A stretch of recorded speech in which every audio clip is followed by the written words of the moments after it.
Everyone thinks Area 51 is hiding aliens. That's the story that captured the world's attention for decades. But wait. What exactly goes on at Area 51? The Area 51. Area 51. Area 51. The Air Force has recently made public an archive of UFO reports and investigations. Are there any alien remains in Area 51? What if the truth is far more disturbing and far more human? According to lawsuits filed by former workers and their families, some employees stationed there allegedly developed severe illnesses after being exposed to toxic chemicals, with no warning and no acknowledgement. And here's where it gets even harder to ignore. Some veterans claim their service records were allegedly masked, making it nearly impossible to prove they were ever there at all. No records, no proof, no support. Let's be fair. We know for certain the base has received presidential exemptions from certain environmental disclosure laws since the mid-1990s, meaning normal rules didn't apply there. At the same time, tens of billions of dollars have reportedly flowed into classified black budget programs connected to facilities like Groom Lake with little public oversight. Now pause. Deep breath. Because when you put all of this together, a different picture begins to form. Maybe the real secret was never about extraterrestrials. Maybe it was about something far more uncomfortable. The possibility that secrecy wasn't protecting the public from aliens, but protecting the system from accountability. And that raises the question no one can easily answer. What really happened to the people who worked there?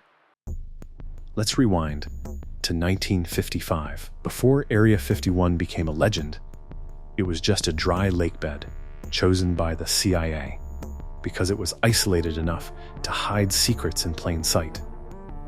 They called it Paradise Ranch to make it sound harmless. The first U-2 spy plane took off from there just months later, giving the United States eyes in the sky its enemies didn't know existed. But here's where it gets uncomfortable.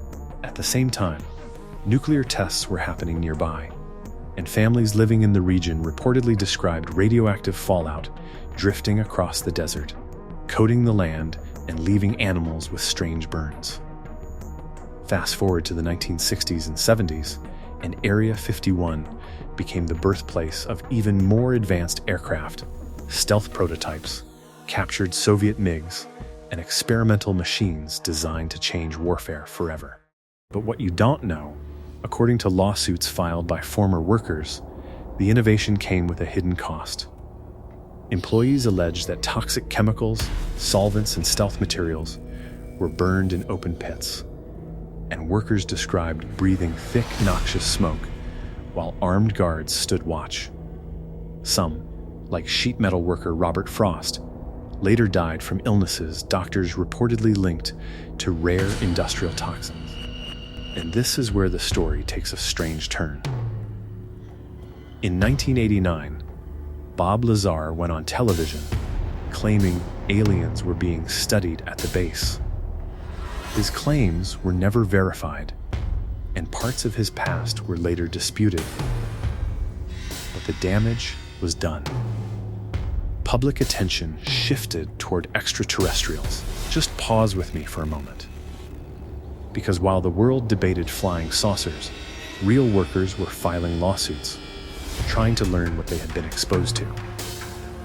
In 1996, the US president signed an exemption shielding the base from certain environmental disclosure laws, and that protection has reportedly been renewed every single year since. Fast forward to today, and Area 51 is still expanding, still active, and still protected by layers of secrecy. Meanwhile, investigations and memorial records suggest hundreds of veterans who served in the surrounding test ranges have since died, their stories largely unknown. And it forces you to ask a question that still doesn't have a clear answer.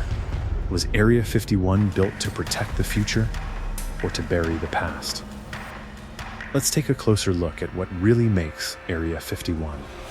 Area 51, located deep inside the Nevada Test and Training Range, about 83 miles from Las Vegas. The base itself covers roughly 6 by 10 miles, but the airspace above it, the so-called groom box, stretches over 23 by 25 miles. Access isn't a casual stroll.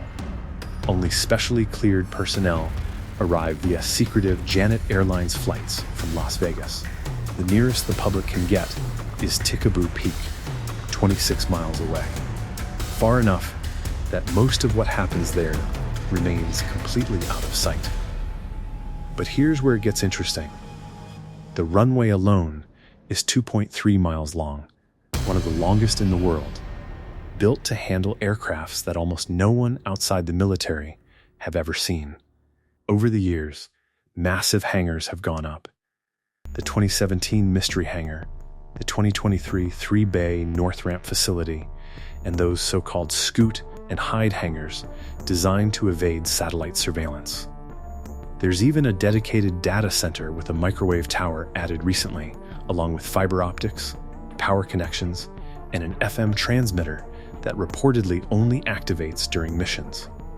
Now pause, because what goes on inside isn't just history, it's an evolution in secrecy that has spanned over decades. We know for certain that the base was home to testing the U-2 spy plane, the A-12 Oxcart, and stealth programs like Have Blue and the F-117 Nighthawk.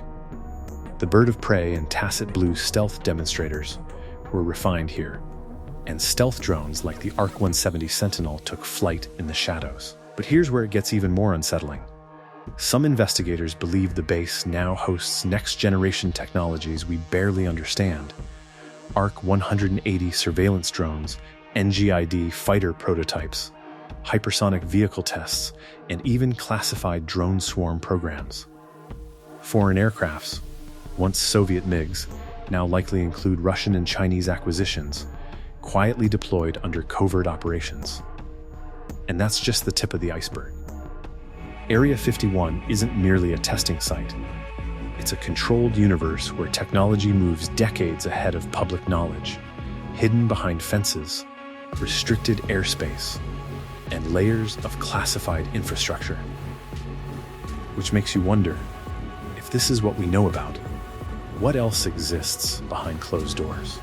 Area 51 is often portrayed as the world's most secret airbase, but here's what rarely gets mentioned. It sits directly downwind of one of the most radioactive places in human history. Let's rewind to the Nevada test site between 1951 and 1992, where 928 nuclear tests were conducted, including 100 above-ground detonations that blasted radioactive fallout straight into the atmosphere.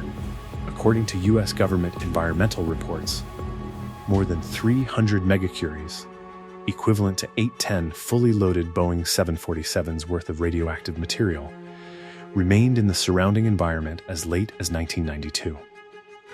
To make things worse, groundwater contamination in some areas reached millions of picocuries per liter, far beyond the federal drinking water safety limit of just 20. And it doesn't stop here. In April 1957, during a classified experiment known as Project 57, the Atomic Energy Commission deliberately detonated a simulated radioactive dispersion device, also known as a dirty bomb, at nearby Area 13, spreading plutonium across roughly 900 acres. Plutonium has a half-life of 24,100 years, which means, assuming the contamination estimates are accurate, parts of that land could remain dangerous longer than recorded human civilization has even existed. What makes this even more unsettling is that the site was reportedly excluded from official maps for decades, raising questions about how visible or invisible this contamination was meant to be. Now this is where the story takes a darker turn. Workers who later served at Area 51 have alleged that during the 1980s and 1990s, hazardous materials like stealth coatings, chemical resins, paints, and solvents were routinely burned in open trenches without EPA-certified incinerators. According to multiple worker accounts and legal testimonies, these burns allegedly happened weekly, releasing toxic, fat-soluble compounds like dioxins and furans directly into the air. Some veterans reportedly developed cancers, severe respiratory illnesses, skin lesions, and a rare condition described as fish scale skin. While not every case has been officially confirmed, the pattern raised serious concern among former personnel and investigators, which raises an uncomfortable possibility. Did the government know all along? A 1975 environmental report from the U.S. Energy Research and Development Administration openly acknowledged the presence of plutonium contamination, along with depleted uranium and beryllium in the area. Yet the report concluded that discontinuing operations would be against the national interest. The short answer? The contamination happened. The real answer? The full human cost may still be unknown. And that leaves one final question hanging in the air. How much exposure was considered acceptable? And who made that decision? Here's where the cover-up becomes painfully clear. In 1994, widows and workers filed lawsuits simply to find out what chemicals they'd been exposed to. But the government's initial response was, to much surprise, Area 51 doesn't exist. As one lawyer, Jonathan Turley, put it, this case has to do with criminal violations, yet the courts stonewalled it. By January 1996, President Clinton signed a presidential exemption shielding Groom Lake from all hazardous waste laws, and every president since has renewed it. When the Supreme Court declined to hear the case in 1998, the workers were kept in the dark as the damage unfolded inside them. And it gets worse. Veterans' records are data masked, meaning the VA can't even verify where they served. Without proof, illnesses tied to exposure aren't recognized. If officially you were never there, officially your cancer has nothing to do with your job. Meanwhile, DOE workers at the same site received $150,000 or more in compensation. As Dave Crete explained, the guy who cooked the cheeseburger in the chow hall, same exposure, same radiation, different employers, different outcome. Behind it all runs a classified black budget exceeding $80 billion annually, with the Pentagon reportedly keeping 2 sets of books and hiding programs under false names. And in 2025, we finally got a glimpse of just how many people this system has affected. By February 2025, the human cost of Area 51's secrecy was impossible to ignore. A News Nation investigation revealed 446 names on the memorial list, and that number kept growing. At a barbecue reunion, Dave Crete noticed that 6 of the 8 men he served with had tumors. Crete himself battled a grapefruit-sized lipoma. Mike Nemsick had already endured 4 separate cancers, starting at age 38. Robert Krause lost 80% of his tongue, cannot speak, and now relies on a feeding tube. Pomp Braswell, a former Harlem Globetrotter, said bluntly, "I feel pushed aside." The impact wasn't limited to those on the range. Miscarriages were reportedly common, and Crete's own son was born with a brain tumor. As Crete put it, the invisible enemy followed them home. And here's where it gets even more frustrating. Determined to fight back, Crete founded the Invisible Enemy nonprofit and testified before the House Veterans Affairs Committee. 2 bills, the PROTECT Act and the Forgotten Veterans Act, were introduced, but in December 2025, Section 1066, which would have forced the Pentagon to acknowledge the contamination, was stripped from the defense bill in closed-door negotiations, with no explanation. By the end of the year, the memorial list stood at 527 names, a figure the government continues to ignore. Crete summed it up simply and bitterly: our government is waiting for us to die. Meanwhile, the rest of the world remained obsessed with something else entirely. While veterans were sick and dying, the internet was busy planning to storm Area 51. In June 2019, 20-year-old Maddie Roberts created a joke Facebook event claiming, If we Naruto run, we can move faster than their bullets. It went viral, 2 million RSVPs, FBI visits, and an $11 million security response. But when the day came, only about 150 people showed up at the gates, where guards laughed and took selfies. The biggest UFO event in history turned out to be a joke, and maybe that was the point. But the alien lore runs deeper. In 1989, Bob Lazar claimed he worked on reverse engineering an alien spacecraft at S4, putting Area 51 on the map. His story had credibility issues, no MIT records, a criminal conviction. But as Lazar's original interviewer George Knapp testified in September 2025, our government has admitted they've tried to use UFOs to cover up the real secrets. Then they do reverse engineering of those claims. The CIA later explained that U-2 flights above 60,000 feet in the 1950s and 60s created the surge in UFO sightings. They accidentally created the cover story. Then they kept using it. And that's the truth at the center of it all. While the world chased aliens, the people who paid the price were forgotten. So why is the real purpose more troubling than any alien theory? Because one belongs to science fiction, the other to documented history. Look at the numbers. 527 names on the memorial list, multiple counts of radioactive contamination, over 30 years of presidential exemptions, $80+ billion spent from a black budget, and zero compensation for the veterans who were exposed. The cover-up isn't about little green men. It's about hiding a much dirtier secret. If they acknowledge the contamination, they'd have to acknowledge the deaths. And if they acknowledge the deaths, they'd have to pay. The bigger question is, what else are we not being told? If this has been hidden for 70 years, what else has been buried in secrecy? Not aliens. Something far worse. The truth about what our own government did to its own people. What do you think should happen? Should the veterans get their benefits?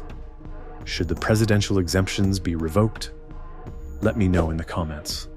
Some secrets are kept to protect national security. Others are kept to protect the people who created the problem. The question is, which kind is this?